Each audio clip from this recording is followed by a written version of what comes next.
ये जो कालाबोर्ड से खोखरापाड़ तक का रोड टूटा फूटा है, आपका क्या इसमें राय है?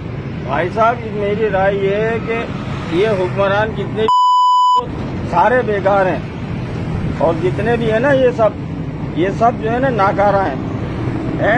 1 साल हो गया रोड टूटे हुए, साल से भी ऊपर हो गया है। कभी आज तक किसी ने इस पे ध्यान नहीं दे रहे हैं। जगह जगह कचरा छोड़ देते हैं, जगह जगह सब कुछ कर देते हैं। खड्डे इतने घेरे हैं, हर आदमी परेशान है? कोई सुनने वाला नहीं है, कोई देखने वाला नहीं है इनको। अगर कोई बोलता भी है, ये पहले रिश्वत मांगते हैं, बाद में काम करते हैं। ऐसे लोगों को बीच चौराहे पे गोली मार देनी चाहिए।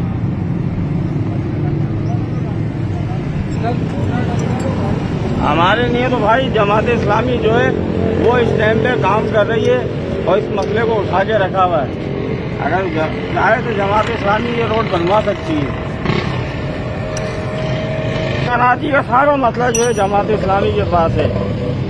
मैं यहाँ पे रोड पे बैठ के काम करता हूँ, सारी मट्टी है, धूल मट्टी मेरे अंदर घुस रही है। मैं बीमार पड़ जाऊँ, कोई देखने वाला है मेरा, सुनने वाला है मेरे नहीं है।